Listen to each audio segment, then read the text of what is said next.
The State of Fear podcast, episode number 39. Welcome back, y'all. So glad to have y'all with us. I'm your host, Chris Davila. Joining me from far away, but not too far, is my good buddy, James Bishop. What's up, James? What do you say, Chris? How you doing, my brother? Doing better, man. I was under the weather for a few days. We had to kind of postpone a couple of times, but I'm feeling better, feeling good, ready to get into this fantastic topic we have going on tonight. Hey, man, your health is more important, man. We do this for free. That's right. We love it. But, yeah, you needed to get better. I was just glad it wasn't this COVID crap. Hell yeah. And it's a lot of fun to be back doing this. And like I said, I'll be back in the studio probably sometime after Christmas. We're just giving a little bit of time. Yeah. Let all this malarkey pass, and we're going to get down and do some really cool stuff next year. Yeah, I'm looking forward to it. New year, new stuff. Can't wait, man. Can't wait. Yes, sir. Yeah, but so tonight we are covering the state of Pennsylvania. PA, Pennsylvania. And stay tuned at the end of the episode because we have a very special personal encounter from our friend Emily, friend of the show over at Drink Drunk Dead. She was kind enough to send us a personal encounter, and so be sure to check it out. She is an extraordinarily cool gal. I can't wait to hear her story myself. Yeah, and fellow lover of all things paranormal. So I'm excited to hear what her story is. But before we get into all that fun stuff, let's get into some ridiculous stuff, shall we? Let's cover a couple of weird state facts for this old Pennsylvania, huh? Sure thing. Why don't you kick it off, all right? I sure will. Known as the Keystone State, during colonial times, Pennsylvania was the middle colony of the original 13 colonies. There are 6 states above it, and there were 6 below it. It held the colonies together like the keystone in a window or door arc. Interesting. So do the Keystone cops hold other cops together in that way? Is that what that is? Yeah, I think the Keystone cops are the ones counting the votes in that state, but we're not going to go there. So does that mean Keystone Light is like the one that holds all the other beers together? Because Keystone Light's pretty gross. Yeah, I was going to say Keystone beer sucks. It does. I hate to say that, but yeah. Yeah, it's bad. I'll just stick with good old Bud Light. One weird Pennsylvania law forbids the singing in the bathtub, and another forbids the sweeping of dirt underneath a rug. I'd be going to jail, man. Oh yeah, everybody. I would for sure. That's for damn sure. Hey, when the house is empty, man, I'm a crooning son of a bitch in the shower. Yeah, nobody's gonna hear you. Who cares? Let it out. Hell no. That's right. Hell no. Especially the new Brian Johnson, the new AC/DC, man. Aw, damn. He sounds good. He does for his age. He does. Yes, he does. All right, bud. What you got next? The oldest gas station in the U.S. is located in Altoona. Reichardt's has been in continuous operation since 1909, and it's not a name brand. I love that. Yeah. Making it America's oldest gas station. Reichardt's has been featured in the Journal of Commercial Archaeology and American Heritage Magazine. That is very cool. I like that. That's cool. Yeah, it's like a mom and pop place, but yeah, it's been there forever. Yep. It's awesome.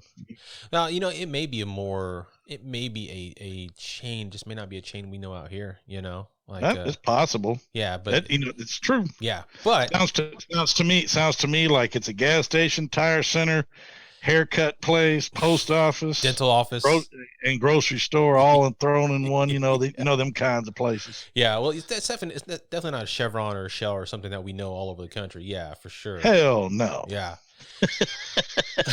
So my next fact is actually it's not long, but it's longer than normal because it was something I found that I was going to use as a topic for the story, but it was super, super short, but I had to include it as a fact. And it so happened that a Pennsylvania man one time tried to sue Satan for ruining his life. So according to the suit, he said Satan on numerous occasions has caused plaintiff misery and unwarranted threats against the will of plaintiff. That Satan has placed deliberate obstacles in his path and has caused plaintiff's downfall and deprived him of his constitutional rights. What? Yeah, that boy needs Jesus. That's all. He just need to get on his knees and pray to Jesus, because that's the devil gonna put stuff in your path. That's what he does. So the guy. And you would think this might be something that happened maybe back in the day during like colonial times when Satan was like a constant threat, But they're gonna sue him. I love it. But this happened to this man was Gerald Mayo, who sued him in 1971. Okay. So it's a very recent action that he brought. Fairly recent, about 50, 60 years ago. Yeah, about 50 years ago. So he brought That's funny. To the Western District of Pennsylvania, and it says the court rejected the suit for several reasons. First of all, some bitch ain't going to show up. Well, that's one of them. Yeah, including the fact that plaintiff has failed to include in his complaint the required form of instructions for the United States Marshal to directions as to how to service of process. Basically, this is what it says in the article. I'm sorry, man. That's funny. How you going to serve the devil? This is what it says in the article. Basically, how in the hell could the court get in touch with Satan to let him know he's being sued? And even if they could, it's not clear that he's bound by U.S. law. Oh, that is hilarious. Oh, man, that's funny. Yeah, so that I had to include that because that is just the most ridiculous damn thing I've heard in my life. That's fantastic. Yeah. That is too bad because, maybe next year we can find the whole story and do a whole story on this guy because that is freaking hilarious. Yeah. All right, what you got for your next one, man? All right. The Philadelphia Eagles and the Pittsburgh Steelers, both teams I can't stand, merged to form the Steagles for one season in 1943. I did not know this, and I actually used to watch football until they started all that protest crap, so I stopped. The teams merged because both lost so many players to military service during World War II, and that makes sense. Steagles, that's a terrible, terrible name. Steagles. They probably should have gone with like Ehlers or something, not Steagles. Yep. That sounds like a tiny beagle. Or just the Pennsylvania Jerks or something. I don't know. The Pennsylvania. I don't know. The leftovers. I just have to be that way because I've just seen Eagle fans and they cheer at a hanging, and Steeler fans, I can't stand them because I was an Oiler fan. So I've never liked the Pittsburgh Steelers. Okay. Gotcha. So I was an Oiler fan. Yeah. So. Well, all right. The most haunted house in the country was once considered to be, I'm going to butcher this pronunciation, Congelier House on Ridge Street in Pittsburgh. I've never heard of that place. Me neither. So, and as enthusiasts, we need to look that up. Maybe it needs to be on our radar, but I've only been in this a little over 10 years, 11 years now. Yeah. Maybe 12. And I know you've been doing it since you were a youngster. Yeah. But there are so many places, so many places. We could probably literally ghost hunt for a living, day in, day out, and probably never get to every place that's haunted. But it's like at this point with the proliferation of ghost shows and stuff, you'd think at some point one of the shows would have gone to this house and we would have heard of it from somewhere, especially like Ghost Adventures. They go everywhere, Unless they told them to shove it. So we don't care how much money you got. We don't want you in our house. Yeah, that has happened before. Yeah. Yes, it has, because some people do not want it tainted by TV ghost shows, because unfortunately a lot of TV ghost shows are full of crap. Embellish. They're full of crap. They embellish. They go overboard. Yeah. Yeah. I enjoy some of the other shows, but there are some that you can definitely tell are, but we've mentioned that 100 damn times. Yeah, they're fun for entertainment value only. Yep. Yeah. All right, well, let's get into some famous Pennsylvanians. Absolutely. We have our boy, Jack Palance, who I love that guy. I love Jack Palance. Great actor, and he actually led a series for 4 years that I really love, Ripley's Believe It or Not. Good series. Which my news today actually comes from the Ripley site, so we'll get back to that later. Yeah, but he's very cool. Huge movie and TV biography. I mean, the guy's he's done it all, man. Oh, yeah. He's fantastic. And he's done all kinds of movies, from like comedies to action to everything, really. Yep, and his curly character from City Slickers is probably one of my favorites. Yeah. Well, I definitely loved him in Keaton. And speaking of Keaton, he's coming pretty soon here. But Keaton and Burton's Batman, he was great in that. Yes, he was. You are number one, a guy. Got a little Bob. Okay. My first guy is Kevin Bacon. Great actor, Kevin Bacon, from just 1,000,001 films. Some of my favorites include Footloose and Tremors. Yes, very, very nice. Yeah. we have the very statuesque Miss Jane Mansfield, lovely, lovely actress who met her unfortunate end down in Louisiana in a car accident. Yes, what a waste. I know. It's that whole live fast, die young, leave a beautiful corpse behind, you know? I suppose. Yes, sir. Well, my next guy actually was somebody mentioned earlier. Michael Keaton is from Pennsylvania as well. Very cool. Yeah. I like him too. His Mr. Mom, that movie, was one of my favorites. I died laughing at that thing. And I also loved him in The Founder. If anybody's never seen The Founder, that's a great movie. Yeah. About Ray Kroc. Yeah. Mm-hmm. Fantastic actor. Yeah. All Batman. The way around. The guy's top notch. Batman, Birdman, even his stupid Jack Frost movie wasn't too bad. The Vulture from Spider-Man, and another one of my favorites, he was in that movie, Johnny Dangerously. Yep. That's a great movie. How'd you like a little trim on that mustache, Ron? All right. The Fresh Prince, the man himself. I'm a big fan of this guy. I like him. He's actually always been a very clean, very nice, non-controversial celebrity character, Mr. Will Smith. Will Smith, yeah, I love Fresh Prince of Bel-Air and the Bad Boys movies. They're great. You know, I mean, the guy is solid. I enjoy his stuff, and the Fresh Prince series when he was young, fantastic, man. I laughed some of the hardest I've ever laughed at that show. It is absolutely hilarious. Absolutely, it's just too bad his kids suck. Anyway, let's go on to the next one. So my next one is good old Mr. Jeff Goldblum, Mr. The Fly, Jurassic Park. Mr. Jeff Goldblum, the fast talking. That's smart. And this guy is the most singular character of any guy I know in the acting business. The guy is Jeff Goldblum, and no matter what he plays, even as what was the guy from Thor Ragnarok? What's the guy's name? The not the Collector. He was the everybody knows who he was. He ran the planet basically. But yet he's the same Jeff Goldblum that was in Independence Day. Right. Same from Jurassic Park. But he's fantastic. He's great. I love Jeff Goldblum. Yeah. He was actually also in a bunch of shows, but I remember not mostly from, but one of my favorite roles was he was I can't forget the character's name, but he was one of the characters' dads in The League, and he was absolutely hilarious in that show. Yeah. And then the greatest Star Wars movie of them all. Yes. It's actually my second favorite, but when it comes to around being made, it's just a double badass movie. Yeah. Director Irving Kershner, director of The Empire Strikes Back. Nice. Yes. Fantastic job.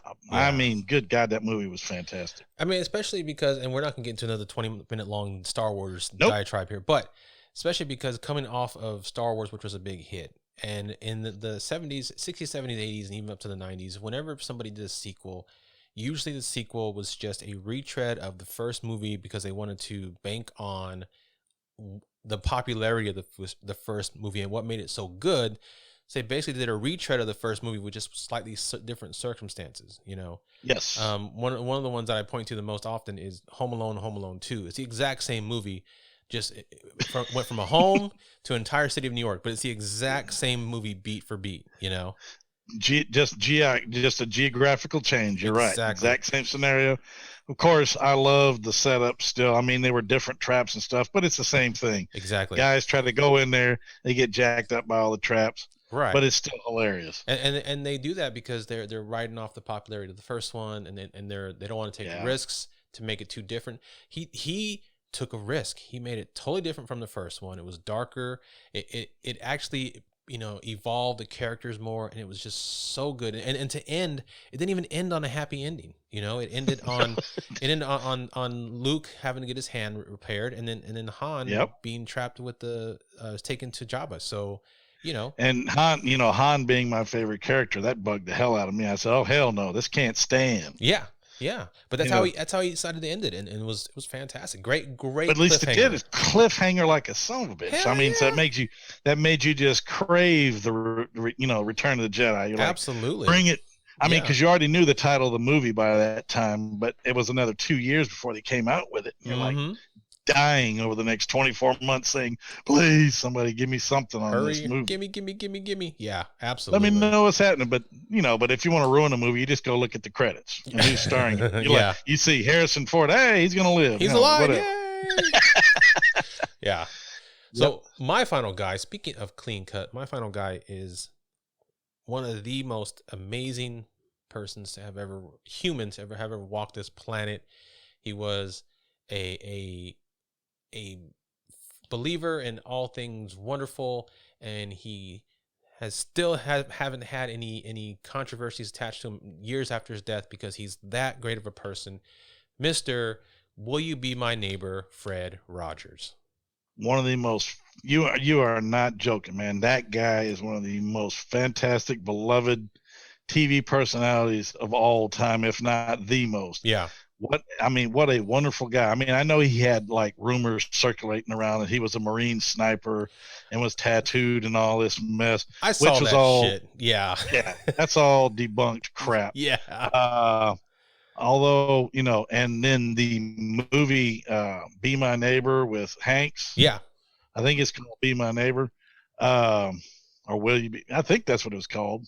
I went and saw that, and it actually brought back my childhood a lot, and it actually got to me a little bit. Yeah. I can admit it now. I'm getting older now, and I'm getting mushy sometimes, and I see movies that remind me of my younger days, and it tugs at you a little bit. But man, he did a wonderful job. He should have won the Oscar for that one. I mean, and if I'm being honest, Mr. Rogers, went before Congress to plead to them and tell them how important PBS type shows were to the public and to kids, because he believed in the programming that much. I mean, that's balls right there. And if I recall, they got a huge federal grant which actually saved PBS because PBS was on the way out. It sure was. And they didn't have the resources to pull themselves out of the rut they were in. But once they recovered, they stayed strong and have been strong. So that was one of our mainstays, man. Exactly. Sesame Street, Mr. Rogers and the Electric Company. I watched them every day when I was a kid. 3-2-1 Contact, man. Don't forget that. Yep. And that's true. And there's a documentary that came out not too long ago about Mr. Rogers and the show and everything. And I only heard amazing things, but I always heard people say that it just brought them to tears because, for multiple reasons, whatever, because it reminded them of childhood. It reminded them of how, I don't want to say simpler things were, but like how messed up the world is, I guess, at that time and now. And I mean, granted, it's always been messed up. You've had like the gas crisis, the Cuban Missile Crisis. So it's been messed up. But like, I've heard that you watch that and you just break down in tears. And so I really want to watch it, but I just don't want to cry. But I need to watch it because I love Mr. Rogers. Well, because the world was much more innocent and much more kind-hearted back then. So people weren't at each other's throat as much. People weren't offended by everything under the sun. It's like this was just a much simpler time. Well, I wouldn't say that. I would say that social media didn't exist, so it wasn't in everybody's face all the time. Because that's true. Mr. Rogers, he was known for having one of his characters who was a black mailman, share a pool with him at a time when blacks were not allowed to be in pools because they were segregated. So there was still civil rights movement going on. This is true. But the problem was there was no not the problem, but the thing was there was no social media. So it wasn't everybody's faces. So that's why people consider it like a more innocent time, because you were able to detach yourself from that if you didn't live in that. Whereas now it's just bombarded all over you, But if I could find a new way to communicate with all the friends that I have across the country without social media, I'd do it in a heartbeat. It's called using the force, James. We have to develop our force sense. Hey, like Grogu? Like Grogu, that's right. No spoilers. That's right. That's Grogu. Yeah, let's not spoil. Too bad. Now the episode's already out. It's already been out for 2 weeks. That I ain't blowing nothing for nobody. By the time they hear this, everybody will know. Hopefully, yeah. All right, buddy. And they don't know who he is anyway. That's true. I just said the name. They'll have to figure that out for themselves. That's a good point. We just said Grogu. We didn't mention who or what. So that's a very good point. Well, listen. Well, actually, no. We said Grogu, then we said the Force. So he has something to do with Star Wars, but we'll leave it at that. Yes. Yeah. Why don't we go ahead and get into your weird news of the day? You bet, man. I got a good one today. Let's do it.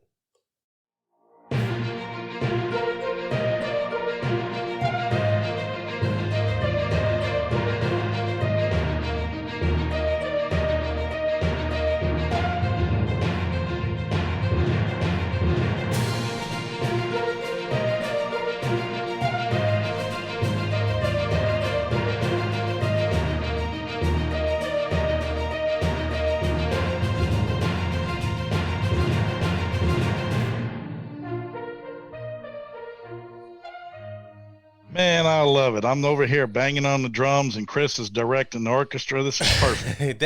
I really do feel like that is your interpretation of the Superman theme right there. That is James's version of it, because you can't take it because John Williams owns it, so you can't take the Superman theme. But that's yours right there. Yeah, I wish I could do the Superman thing, because if I could, I would. I know you would, man. All right. Well, as I mentioned earlier when we were talking about our famous peoples, my story comes from the Ripley's.com website again this week. All right. And this is kind of a creepy one, but in the spirit of Christmas. Christmas! The story is dated December 7th of this year, of course, and it is titled The Terrible Tale of Hans Trapp, the Christmas Scarecrow. Oh. This is... let's get it. He became the dreaded Christmas scarecrow, adorned in straw as a disguise, waiting on lonely roads for victims. Yeah, Merry Christmas. The holidays are seen as a time of peace, goodwill, and generosity. We gather with friends and family, share gifts, and eat huge decadent meals with all the trimmings. At the root of all these celebrations, however, is a very dark and grim past. Of course, we all know the legend of St. Nicholas. Santa Claus himself began with the tale of the Greek bishop of Myrna, a Roman town in Turkey in the late 3rd to early 4th century. As one fantastical story goes, and yes, it's written as fantastical, Bishop Nicholas, he was a bishop. I like that. That's my name. All right. Bishop Nicholas once discovered that an innkeeper had murdered 3 children and cut their bodies into pieces. And yet Nicholas was still able to revive them. Jeez. Hence his canonation. Oh, okay. Gotcha. Wow. Along with the many good deeds of the zealous Christian in a time of heavy persecution, these tales cemented Nicholas's place as a saint, a protector of children, and a generous gift giver. If Santa Claus himself can revive the dead, though, wait until you meet the fearsome anti-Santa, Hans Trapp, the Christmas Scarecrow. There's always got to be somebody on the other side. I love that name, Hans Trapp. That's great. Hans Trapp. It's probably Trap, but I'm going to say Trapp. Of the Von Trapps. Well, it's 2 P's, so I'm assuming it's Trapp. Yeah, I think you're thinking it is. I'm not going to say Hans Trapp. Trap. I'm not going to do it. Yeah, don't Americanize it. No, I'm not going to do that. Who was Hans Trapp? For as long as there's been a jolly old Saint Nick providing gifts for the well-behaved children, there has been someone or something else filling the role of his counterpart, punishing the naughty ones. These fearsome figures range from the iconic horned Krampus to the Perchta. I don't know it's the shape-shifting Christmas witch who fills disobedient children's bellies with straw. Jeez, holy crap. That's creepy. That is. The terrifying Hans Trapp is possibly the worst of them all, though. One story in particular describes an instant in which he stabbed a child, sliced him into pieces, and cooked and ate his flesh. Merry Christmas. Gruesome. The legend of Christmas Scarecrow is well known in the French regions of Alsace and Lorraine. Hans Trapp, according to the story, lived in the 1400s. A rich, powerful, and merciless man who was feared by the people of Alsace. His thirst for power was so great that he turned to deals with the devil to enhance his power and status. Hearing of this, the Pope himself excommunicated Trapp after he was banished from Alsace and his wealth and lands confiscated. Excellent. Nice. All of which is nothing compared to what came next. The Christmas Boogeyman, Baba Yaga. Baba Yaga. Trapp was reduced to constructing a makeshift home in the mountains of Bavaria in Germany, and the legend goes on. Here, he continued to brood, and his evil desires festered. He developed a hankering to try and taste human flesh. The hell for?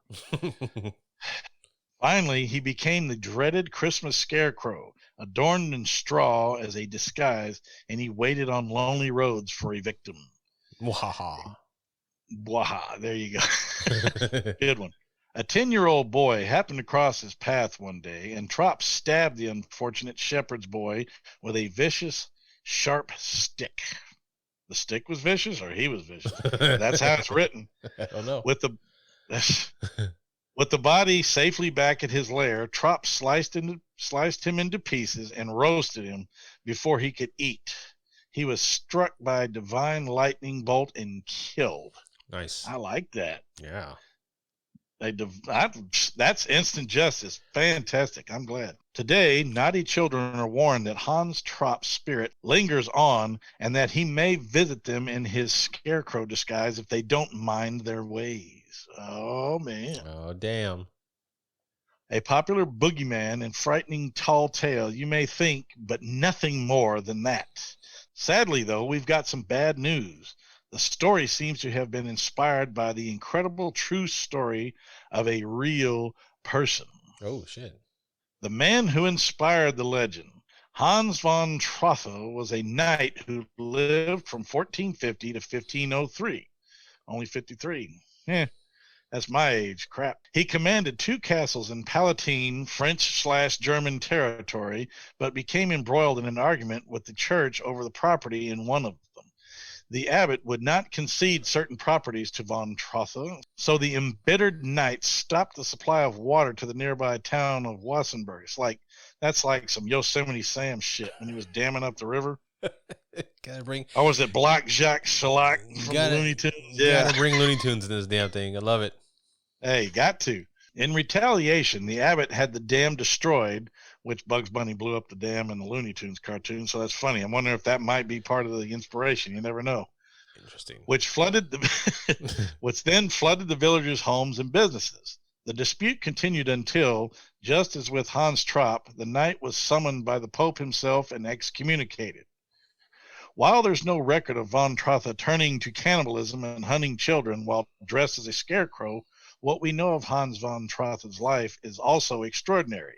Even the emperor's intervention wasn't enough to put a stop to the knight's battle with the abbot of Wassenberg Abbey, which is exactly why Pope Innocent VIII came into the picture in the first place. On his summoning to successor Alexander VI's papal court, von Trotha refused to attend. Instead, he sent a letter to the Pope, which expounded on von Trotha's faith while accusing the Pope of all manner of impure acts. Even excommunicated, the wily von Trotha did well for himself. Serving the French royal court, he was given the Chevalier d'Or by King Louis XII. That's chalice of something. On his death, all charges against him were reversed and forgiven. Something of his notoriety lived on, though not only in Hans Trop. Local legends also referred to him as the Black Knight. Oh, crap. Oh, cool. Chicken, come on. Local legends also referred to him as the Black Knight, a formidable specter that was also sometimes said to accompany Santa Claus and punish children who were unworthy of gifts. Ooh, that is strange. That's creepy. The Black Knight, though. Yeah. All I think of is Monty Python and Holy Grail. You yellow bastard, come back here and take what's coming to you. I'll bite your legs off.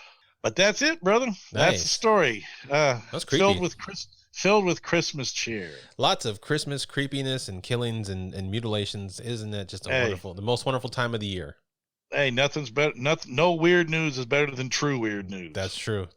You know. I did like the part where when the Pope tried to call him, he basically sent him a letter saying, "Kiss my ass, you dirty, you fornicator, you dirty motherfucker." You papal douche. Get out of my face. Yeah, he's like, you have no power over me, you dirty motherfucker. You know what he told the Pope? He told the Pope, "Yippee-ki-yay, motherfucker," is what he told him. Yeah, I did something like that. Jeez. Yeah. All right, man. But story, man. like I said, let me turn the reins over to you, brother. All right, bro. Let's get into. So I actually haven't even mentioned what today's topic is. We are going to be covering a strange case of possible spontaneous human combustion in Pennsylvania. Yes, we haven't done any of that yet. We have not. So let's go ahead and get into that right now.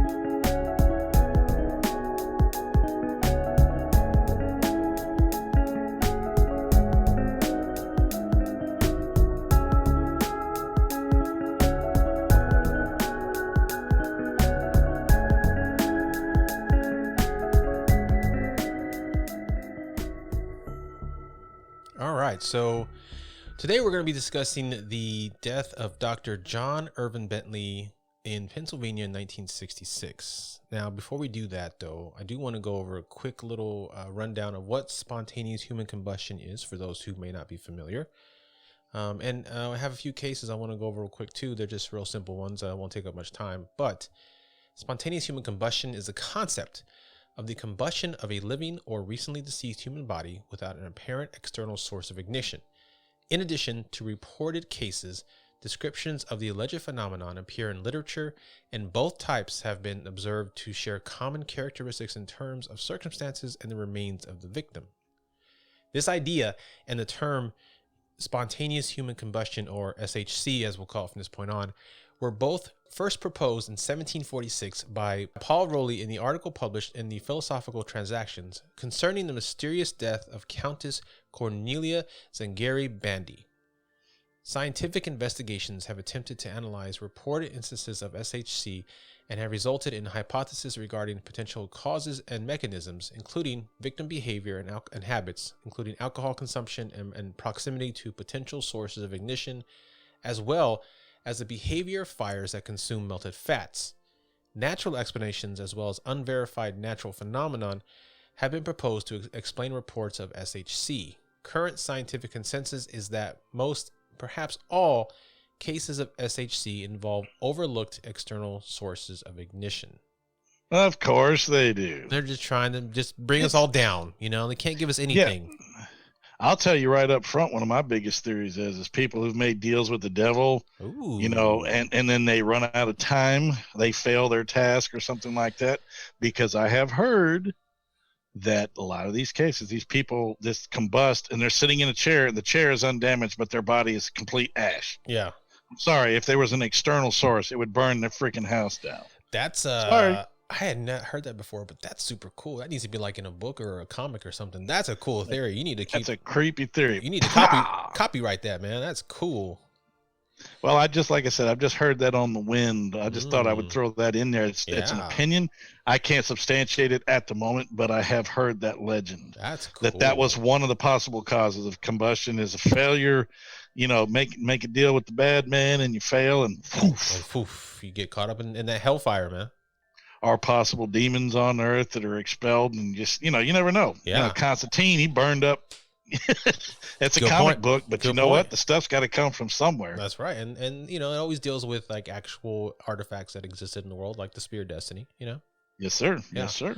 Well, let's get into some historical accounts real quick. So we're going to start in Italy in 1731 with the Countess Bandy I mentioned earlier. In her 62nd year of her age, was all day as well as she was used to be, but at night was observed, when at supper, dull and heavy. She retired, was put to bed, where she passed 3 hours and more in familiar discourses with her maid, and in some prayers. At last, falling asleep, the door was shut. In the morning, the maid, taking notice that her mistress did not wake at the usual hour, went into her bedchamber and called her, but not being answered, doubting of some ill accident, opened the window and saw the corpse of her mistress in this deplorable condition. And this is and about they're going to describe it right here. 4 feet distance from the bed, there were a heap of ashes, 2 legs untouched, from the foot to the knee, with her stockings on. Between them was the lady's head, whose brains, half of the back part of the skull, and the whole chin were burnt to ashes, amongst which were found 3 fingers blackened. All the rest was ashes, which had this particular quality, that they left in the hand, when taken up, a greasy and stinking moisture. The air, and that's actually another common occurrence you'll hear in these other cases. The greasiness of the ashes. The air in the room also observed cumbered with soot floating in it. A small oil lamp on the floor was covered with ashes, but no oil in it. 2 candles in candlesticks upon a table stood upright. The cotton was left in both, but the tallow was gone and vanished. Somewhat of moisture was about the feet of the candlesticks. The bed received no damage. The blankets and sheets were raised on one side, as when a person rises up from it or goes in. The whole furniture, as well as the bed, was spread over with moist and ash-colored soot, which had penetrated into the chest of drawers, even to foul the linens. Wow. Nay, the suit was also gone into a neighboring kitchen and hung on the walls, movables, aid utensils of it. From the pantry, a piece of bread covered with that soot and brown black was given to several dogs who all refused to eat it. They're like, hell no, I ain't that lady's ashes, you nasty people. No kidding. And how the hell did y'all get in there, I wonder? It's like it floated just through walls and everything. Floated, or was she walking around while she was disintegrating? I mean, geez, that's crazy. She got up and walked. I mean, she got up in bed, started wandering around, maybe opened her drawer, left traces. I mean, maybe she was breaking down as we speak, and then she couldn't get back to bed. Went to the kitchen to get some bread and couldn't eat, and yeah. In the room above it was a moreover taken notice that from the lower part of the windows trickled down a greasy, loathsome yellow liquor, and thereabout they smelled a stink, without knowing of what, and saw the soot fly around. It was remarkable that the floor of the chamber was so thick smeared with a gluish moisture that it could not be taken off, and the stink spread more and more through other chambers. See, that's weird. I wonder, I know it sounds horrible to say, but I wonder what that smells like, because unfortunately, I have smelled burnt flesh, and somebody's been severely burned. I know what that smells like. It's not pleasant. And I just wonder what that combustion smell is like if it's actual flame or if it's a chemical reaction.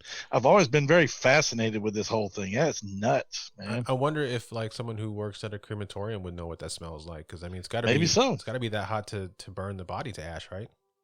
Yeah, that's what I'm saying. To incinerate like that, but yet not take anything with it. Yeah, you're not burning the floor, you're not burning the bed, so it's just a high intense heat chemical reaction like acid or something. Poof. It's like, because the human body is a strange thing. Lots of wonders. We got all kinds of weird stuff going on inside our meat Yeah. sacks.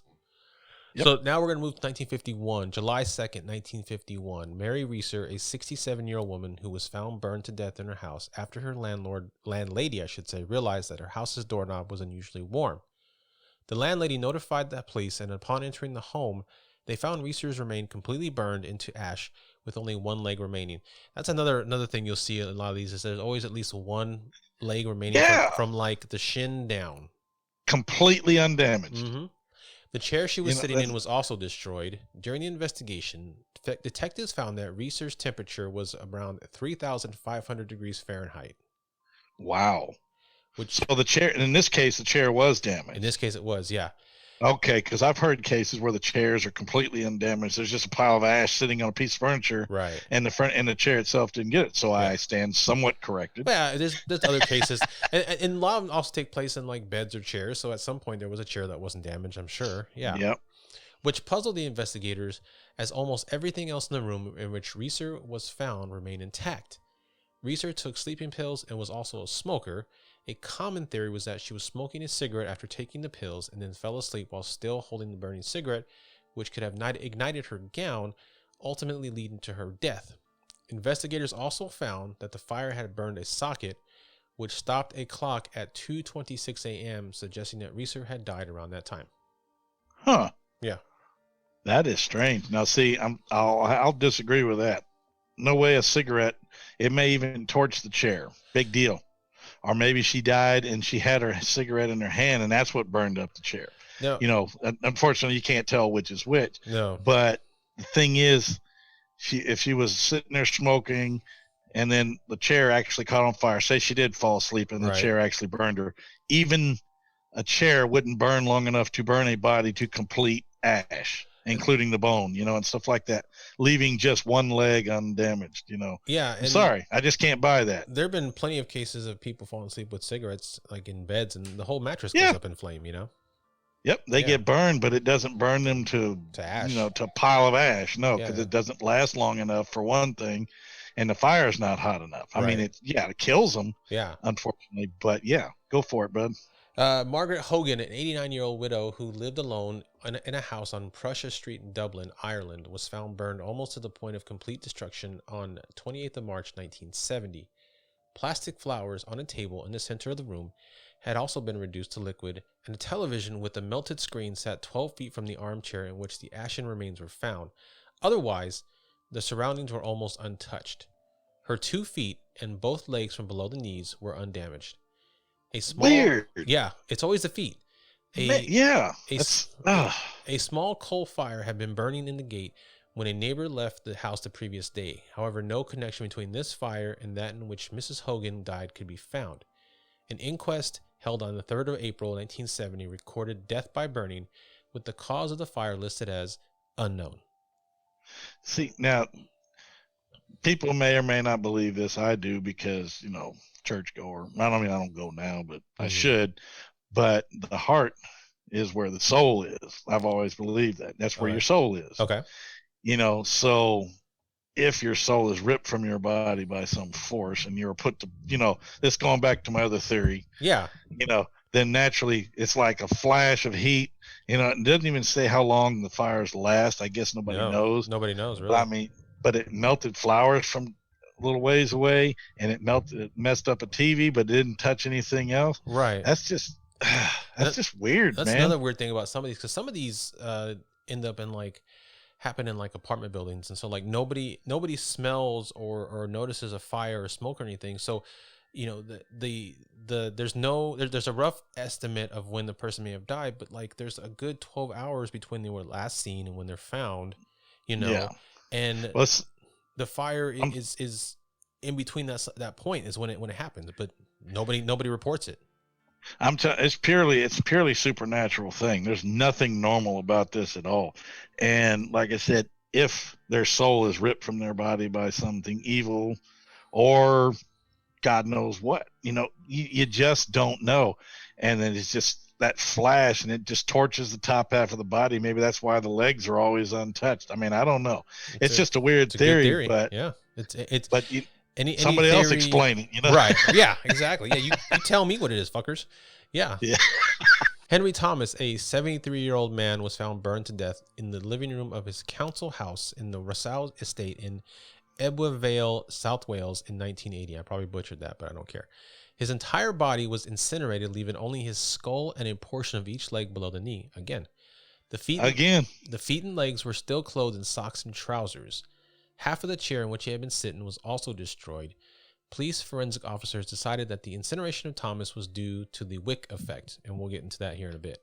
I think we got a couple more, and then we'll get into Mr. Bentley. So September 15th, 1982, 61-year-old Janine Saffin was sitting at her table with her 82-year-old father about to eat dinner when she suddenly burst into flames. Her father said, "Yeah, this one has a witness, so that's a cool." That's cool. Yeah. Her father said the flames came from her hands and her face and shot out of her mouth. He tried to extinguish the flames by dousing her with water from the kitchen sink and was eventually successful at putting the fire out. They were both rushed to the hospital with severe burns, but Jeannie would die from her injuries 8 days later. Investigators found no solid evidence to point out how Jeannie suddenly burst into flames that fateful day. The room itself did not show any signs of burnings or charring. In fact, nothing else around Jeannie burnt during her episode. Holy shit. Yeah, that's one of the rare occasions when there's a witness to just and there's one other case, I can't think of the details, but someone saw someone nearby shirt just start to burst into flames at the top, but they were able to put it out safely, but it just out of nowhere just started went to flames. Yeah. So I'm still thinking supernatural stuff, man, because it's just weird, unless it's some weird genetic defect. But you'd think by now they'd have figured that out. If there's some kind of chemical imbalance or something that causes this, there would be some common factor amongst these victims, and they've come up with it. But they still haven't come up with any explanation for why this happens to people. Yeah, and there's 3 or 4, maybe I think there are 4 or 5 different explanations as to what this is, and we'll get into those here in a bit. One of them being, of course, natural phenomenon, which maybe yes, no, maybe so, who knows, we'll see. In December 2010, the death of Michael Faherty, a 76-year-old man in County Galway, Ireland, was recorded as spontaneous combustion by the coroner. The doctor, Kieran McLaughlin, made the statement at the inquiry into the death. The fire was thoroughly investigated, and I'm left with the conclusion that this fits into the category of spontaneous human combustion, for which there is no adequate explanation. Yay, doc. Finally, a doctor on our side. Somebody put it on our side. That's right. That's right. All right. Well, let's get into the main topic. Dr. John Irving Bentley. So, Dr. Bentley was found burned to death in his bathroom sometime between the 4th and 5th of December in 1966. The 92-year-old doctor was last seen alive at his home in Coudersport, Pennsylvania on December 4th, 1966, just before 9 p.m. He had been entertaining friends up to that point, and that's when they left. Dr. John Irving Bentley, who was known as J. Irving, lived a normal life, and had it not been for his manner of death, he would have probably been forgotten by all but his own descendants. He was a family doctor who served the region from 1925 to 1953. The next morning, his body was found by a meter reader from North Penn Gas Company named Don Gosnell. He entered the home of Bentley as part of his morning rounds, which he was apt to do, and made his way to the basement at around 9 a.m. when he noticed a hole in the ceiling above him. Small embers still burned from the floor upstairs. Wow. When Gosnell attempted to locate Bentley, he stumbled upon Bentley's charred remains in the bathroom on the second floor. Gosnell described a bluish smoke and a sickly sweet odor around the scene. Now that's what I've heard about the normal smell of a burning human body, is a sickening, a sweet odor. And I haven't ever been around a completely charred corpse or anything like that, but I have smelled flesh that is burned, and there's really nothing that's sweet about it. It smells pretty sickly. It's actually it's actually a real strong stench. Gross. Ugh. Yeah. I can't even imagine having to smell that. And then it's one of those smells I'm sure will come back later on. Like you're just one of those, like, what do you call it? Smells you just keep in your nose. Yeah. Every so often it pops up and you're like, I know that smell, and then you just can't get it out of your head. All that remained of the doctor, which was identifiable, was his browned lower right leg with the slipper still attached, and his walker. Again, the leg. Oh, wow. The rest of Bentley had burned completely to ash, some of which had fallen through the hole to the floor below. Bentley's robe, partially burned, sat in the bathtub, and the walker lay across the hole in the floor. Strangely, though the fire that reduced Bentley to ashes had been hot enough to burn a hole in the floor, the rubber tips of his walker remained intact. Strange. And rubber burns fast. So weird. It's almost like if I didn't know better, it was almost like this is going to sound stupid, but like an alien heat ray, just burn you into ash, and then leave, just in a flash. It's funny. So that surrounding areas, this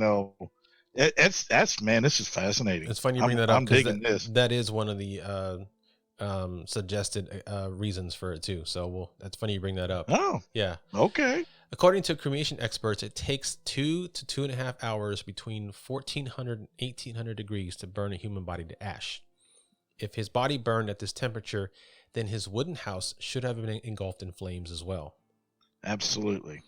Gosnell called on the fire department, Deputy Coroner John Deck, and mortician Dick Lindholm, who found no cause for the fire nor a definitive answer as to why only Bentley and the hole in the floor burned.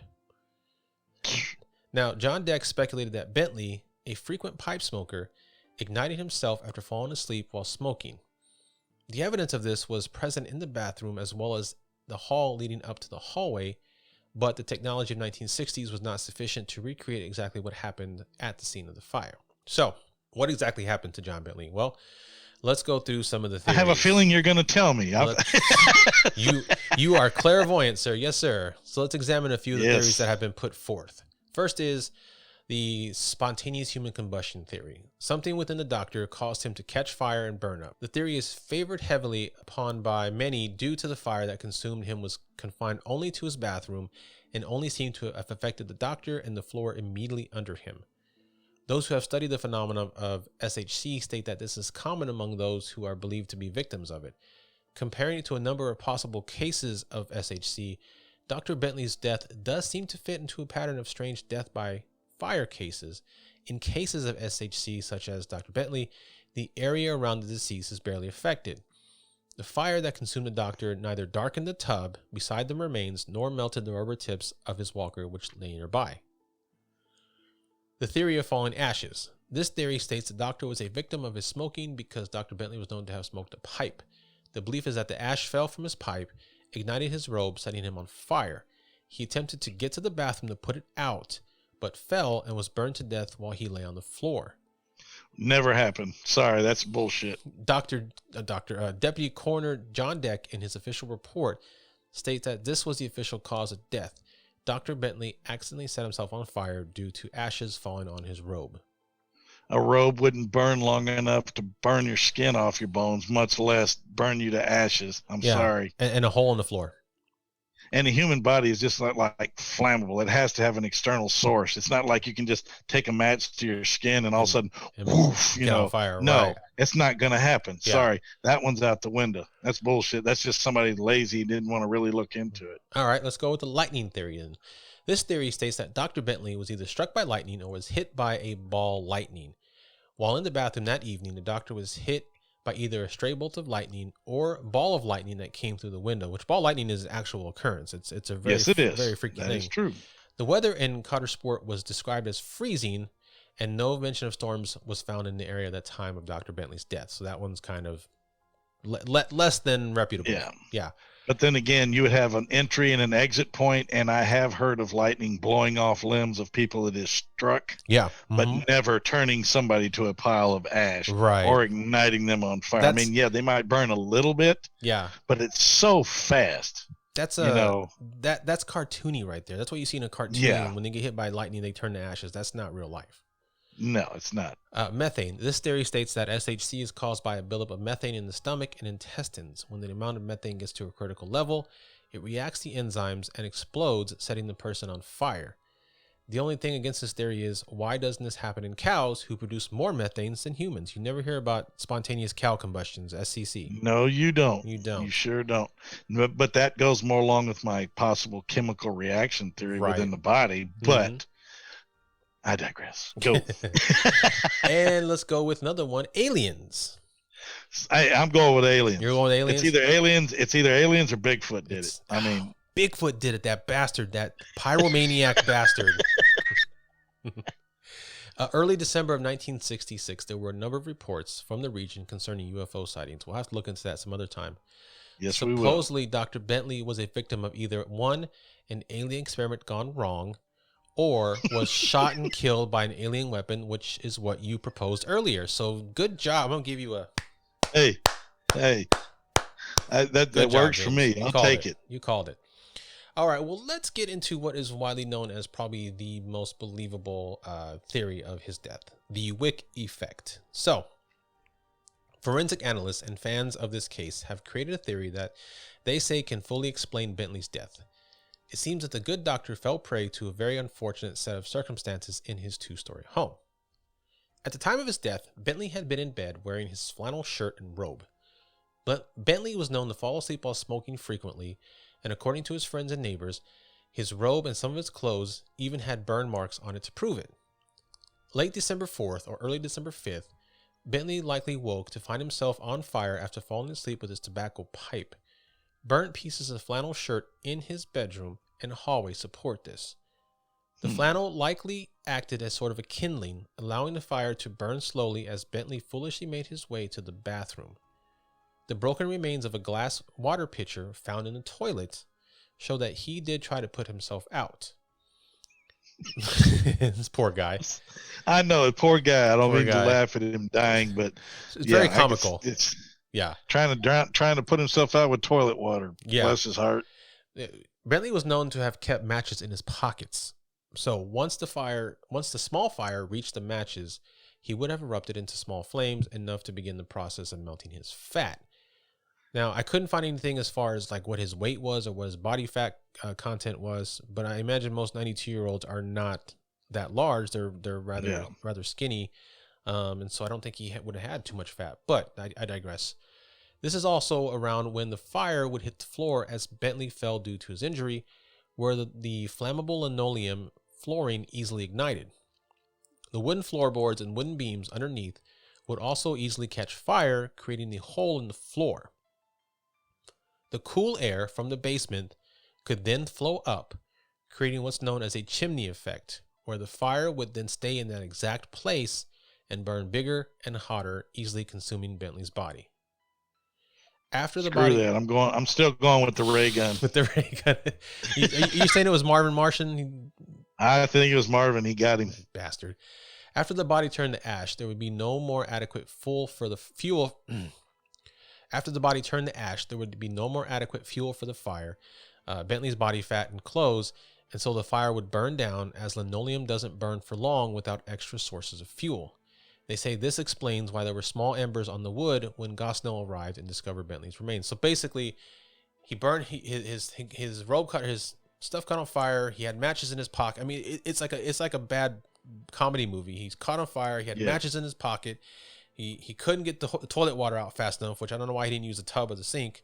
I mean, he could use a sink. It's higher up than the toilet. If he has to bend down for the toilet, that makes no sense. Turn on the damn shower and get in. Hello. But then he fell down, and while he sat there, while he fell down and couldn't get up, I've fallen and I can't get up, the fire just continued to burn him to the point where it burned a hole through the linoleum, the wood floorboards, and the wood beams.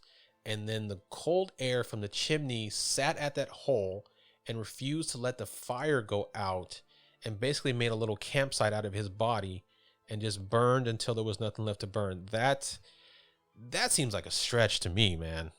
Shit, stretch and snap. Yeah, forget that one. I'm throwing that out the window. They are stretching further than freaking Mr. Fantastic on that bad boy. Yeah, I ain't no forensic genius, but yeah, I'm sorry. The sources of the flammable sources that he had around him were nowhere near enough. You could fall in a campfire and burn for hours, and you'll still have most of your body intact. Yes, you'll be a charred mess, but you will not be a pile of ash. Right.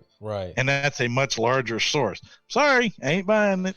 Bullshit. So while this theory, they say, seems to solve the death of the good doctor, believers in SHC still maintain his death is anything but solved. And that is the story of Dr. John Irving Bentley and spontaneous human combustion.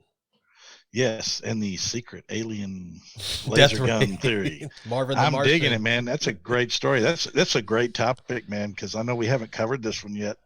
But as strange happenings, go, spontaneous human combustion is probably one of the most odd phenomenon out there, period. Yeah.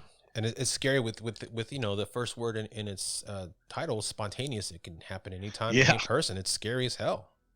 Yes, it is. I kind of like that idea of the alien shooting a weapon at him and hitting him and Marvin Martian killing him by accident, Oops. I can dig it, but the alien would have to be in the house, because if he shot him from hovering from a UFO, there'd have been a hole in the roof too. I'm pretty sure. Yeah, so there's an alien in the house. He's like, "Where's my kaboom?" Unless it was a microwave weapon. Look at you getting even more conspiratorial up in this. No. Yeah. Man, we've got microwave weapons. We can cook people inside their houses. We sure do, but we still can't cook a damn good baked potato. That's for damn sure. Yes, sir. All right, but why don't you tell the folks at home where they can find us if they want to, and all that good stuff. Absolutely. I will be glad to do that, sir. You can find us. I will go ahead and put this out there again. I know you guys know where we're at. We are on the fourthhand.com network, along with our sister project, What the Suck. We are also on Instagram. We are on Twitter, and we are still on the big evil Facebook. Yep. Can't get around the social media. You got to get the word out. It's the only way you can get it done these days. That's right. I do wish to thank you all very much. Our following has really sprouted.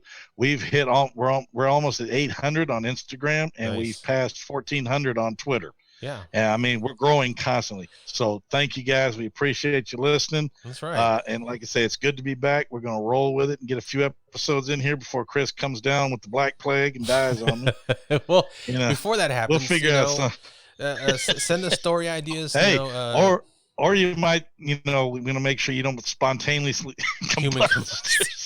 Damn. All I see next week, you call in and you're nothing but a pair of headphones sitting there. I look like the Human Torch. That's it. Just flame everywhere. If I ever go up, there's enough mass here, man. I'll go off like an A-bomb. Oh my gosh, man, that thing will you'll burn forever, dude.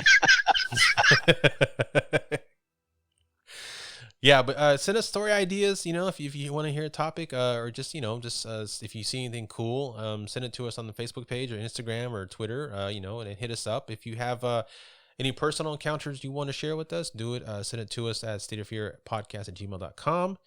We are still looking for indie bands to play a song at the end of our episode. So if you would like to honor us by having us play a song of yours at the end of one of our episodes and represent your particular state and your band.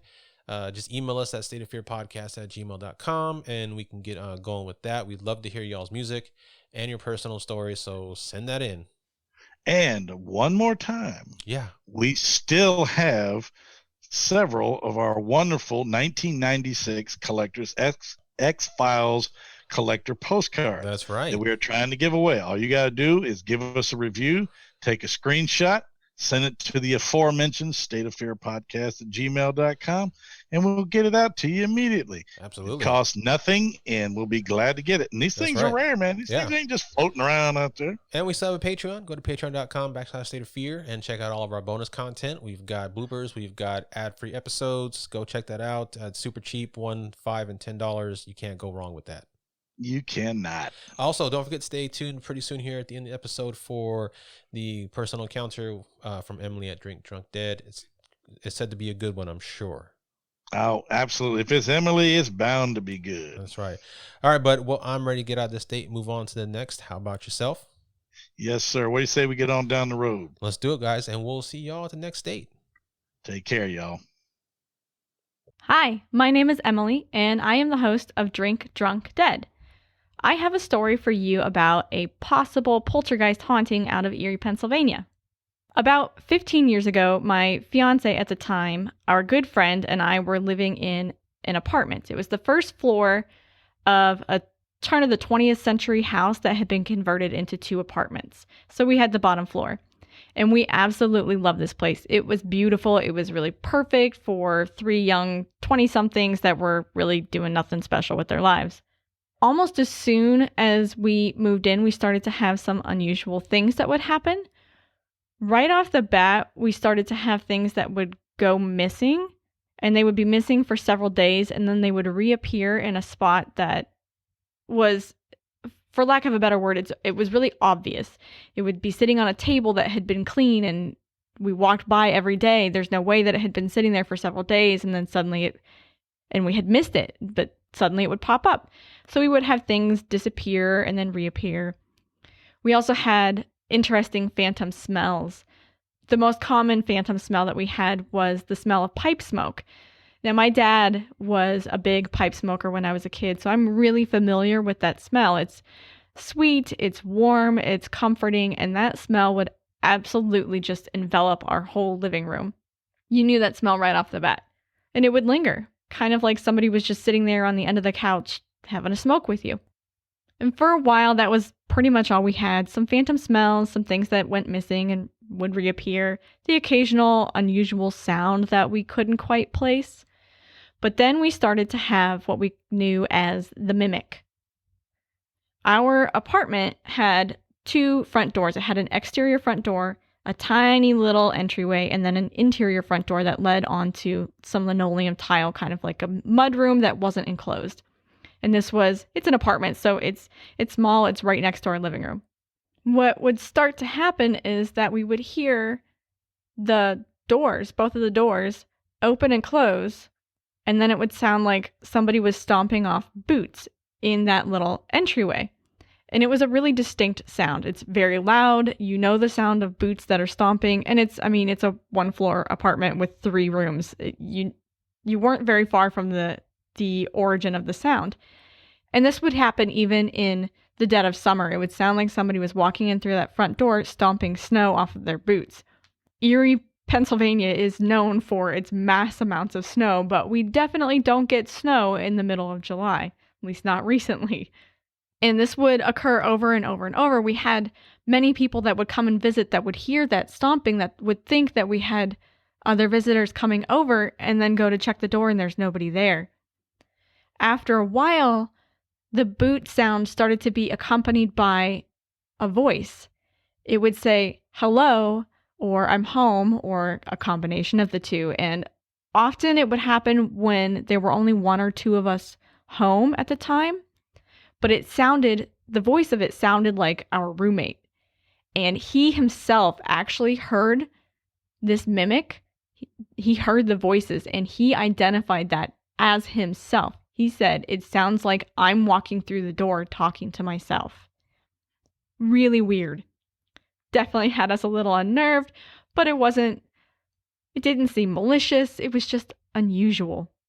So nothing really spooked us for quite a while until one day when I was home alone and something really unusual and pretty drastic happened. And this is what makes me think that perhaps it was a poltergeist. Now, like I said, we lived on the first floor apartment and we had access to the basement. In the basement, we had one of those old school Bowflexes because, I was trying to get super fit. Never really happened, but I tried. The Bowflex was sitting directly underneath of our kitchen, and the kitchen had a tile floor. So one day, I'm home alone, I'm down in the basement in the middle of the afternoon, trying to get a workout in, and I start to hear what sounds like high-heeled shoes walking around on that tile floor in the kitchen above me, and it was a really, really sharp, obvious sound of footstep after footstep after footstep, just like a casual stroll through my kitchen. Thinking this is pretty odd because, I'm home alone, so there really shouldn't be anybody up there with high heels. I went up to check. Maybe it was my mom that had stopped by, popped in to say hello. Didn't feel like shouting out or calling first. Maybe a little weird. Got all the way upstairs. There's nobody there. Definitely weirded out now, but thinking perhaps it was my upstairs neighbors that were thumping around. I said, okay, whatever, and I went back down and I tried to pick up where I left off and I started working out again. As I'm getting into it, I hear those high-heeled shoes again, and it's that really distinct, crisp sound of heels on that tile. And now I'm starting to feel like I'm losing my mind because I know realistically that if it had been my upstairs neighbors, it would have sounded more like elephant footfalls. Those people were loud. They had an apartment that was entirely carpeted. They were not graceful. So it didn't make sense for them to be walking around in high heels. And it didn't make sense for it to sound like it was coming from right over my head. Starting to get spooked, I went upstairs to go check again and figure out what this sound was coming from. And as I walk through the basement door into my kitchen, I see that all of my kitchen drawers, all of my kitchen cabinet doors, all of them are open. Even my refrigerator doors, both of them, the freezer, the fridge door, and I was spooked. I was really scared. So I start making my way through the apartment to go reach my landline because, 15 years ago, landlines were still a thing and I didn't have a cell phone because I wasn't cool enough. So I'm going through my apartment quickly trying to find my landline and call somebody for help when I realized that all of the interior doors, it wasn't just in the kitchen, it was the bathroom doors, the closet doors, the front entry doors were all wide open. And I was seriously freaked. So I grabbed that phone. I ran outside. I sat in my backyard in tears and I called up my fiance and made him come home from work. I couldn't be there alone. It spooked me too badly. Now, this is the only time that we ever had anything like that happen, anything that extreme, but it was definitely the thing that made me think perhaps it wasn't just a mimic or residual haunting, that maybe we had a poltergeist. Ultimately, whatever it was seemed to be attached to that house, to that apartment, because when we moved, we never really had anything quite like that happen again.